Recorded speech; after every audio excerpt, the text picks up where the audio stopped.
SAFM, South Africa's news and information leader. Winnie Madikizela Mandela admitted to hospital and probe into Eskom helicopter crash. Good afternoon. ANC stalwart Winnie Madikizela Mandela has been admitted to the Life Brenthurst Clinic in Parktown in Johannesburg. Doctors say she's doing fine. Hospital spokesperson Veronica Holliday wouldn't say where she was admitted. Abongile Dumako reports. Madikizela Mandela's admission to hospital comes soon after being appointed by Human Settlement Minister Tokyo Sugwale as chairwoman of the newly announced 11-person task team aimed at ensuring speedy delivery of houses. Life Brenthurst Clinic spokesperson Veronica Holliday has refused to give much details. She has been admitted to our facility. She's currently doing well, but I have no further comment. The ANC says it's unaware of Madikizela Mandela's admission to hospital. Abongile Dumako, SABC News, Johannesburg. An investigation is underway into the cause of a helicopter crash close to Nebo in Limpopo, in which Eskom CEO Brian Damas and 5 others were injured. They were on their way to a meeting when the accident happened. The helicopter caught fire after the crash and burnt out. 4 people had been admitted to hospital. Police spokesperson Hangwani Malautsi.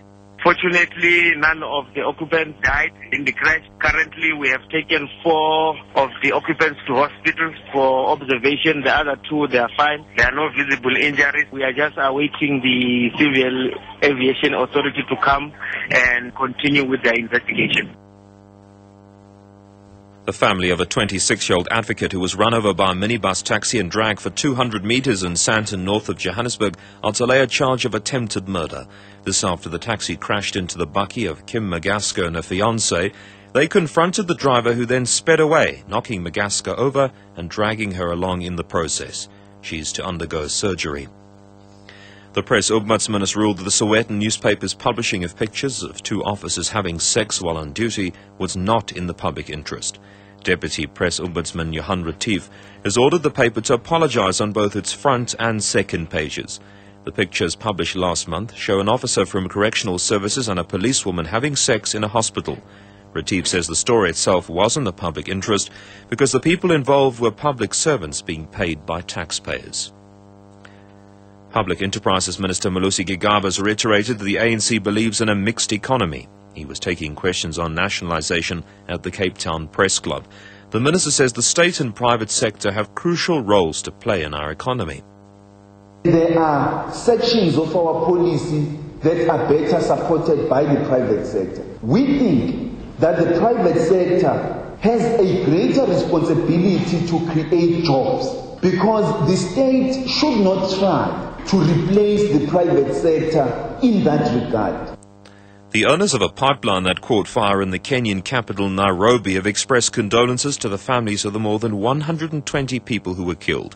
Residents had reportedly been removing fuel from a leaking pipe. The Red Cross has meanwhile been called in. Its representative is Pamela Indiaka.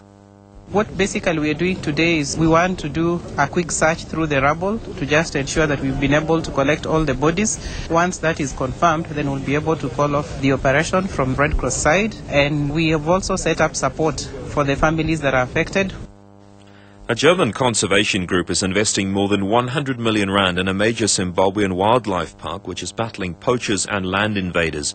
The official Herald newspaper says the Frankfurt Zoological Society has handed over equipment including a plane, 4x4 vehicles, radios, trucks and tractors to the national park. It forms part of a giant conservation area with parks in neighbouring South Africa and Mozambique. Well, the top story, ANC stalwart Winnie Madikizela Mandela has been admitted to the Life Brenthurst Clinic in Parktown in Johannesburg. Doctors say, though, that she is doing fine. Well, for more news on your mobile phone, you can go to www.sabcmobile.co.za/news.